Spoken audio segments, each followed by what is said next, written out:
And we look forward to your suggestions about specifically how to deal with the paperwork issue, Mr. Secretary.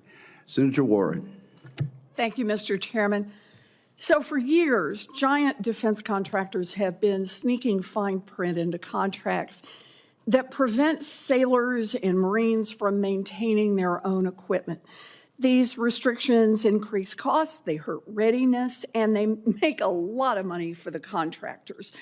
During your confirmation process, Secretary Phelan, you committed to, quote, explore how to best leverage right to repair and technical data rights within acquisition contracts to enable organic repair capacity. I wrote it down. So I want to make sure that that maintains as a priority. Marines in Okinawa, Japan had to send back engines to contractors in the U.S. for repairs, a process that took months when the Marines could have done it themselves on site. But they had to do that because that is what the contract said.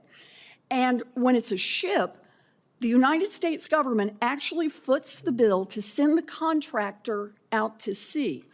GAO found that travel costs to have a contractor complete repairs for one order on the USS Montgomery in Singapore would cost about $1.2 million. That's just for the travel costs.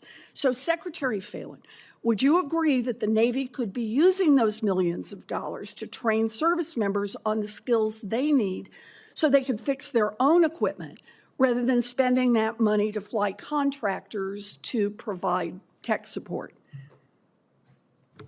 Senator, thank you for the question. I know it's very important to you.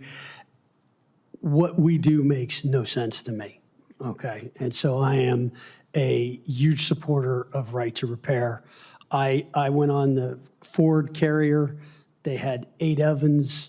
This is a ship that serves 15,300 meals a day. Only 2 were working, 6 were out. And I said, you've got 5,300 people on the ship. You're telling me someone can't fix an oven? We got a lot of engineers. We can, but we need to wait for the contractor to get out. I asked the question about our elevators. If an elevator go out, what happens? We've got to call Huntington. They've got to call the 4 other people. They have to come out and diagnose the problem, and then they'll fix it. It is crazy. We should be able to fix this. And my other hot button, which I know is another one of yours in this committee's, is IP and our intellectual property rights.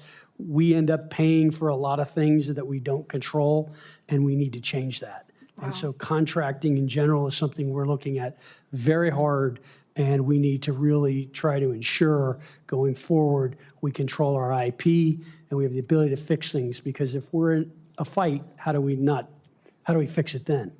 You have this so right. The importance not only of doing it on a day-by-day basis, but you need all of that muscle memory of how to fix things in case you're under much more adverse circumstances and don't have time to let something lie there unused while you try to fly in somebody from halfway around the world.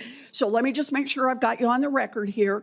Do you agree that the Navy needs to negotiate for comprehensive repair rights so that contractors cannot find shady ways, both to insist on their ability to do the repairs, but also to keep the data that you need away from you so that you can't do it yourself? Senator, I agree we need to have the right to repair our ships. How we specifically go about that, I need to look at and understand better. But trust me, you and I are simpatico on this. Okay, and then I will ask you, while we're being so simpatico here, let me ask you one more. Do you support Congress passing a law that will help you negotiate repair rights at a fair and reasonable price? Yes, I do. Okay. I really do appreciate this. You know, and so do 70% of voters, according to recent polling. And this is why Senator Sheehy and I are introducing the Warrior Right to Repair Act to make sure that every service follows the Army's lead of securing repair rights and requiring contractors to offer those rights at fair and reasonable prices. This is an opportunity to stand up for our sailors and Marines as well as for the taxpayers. And I look forward to working with you. I know that Senator Sheehy does as well.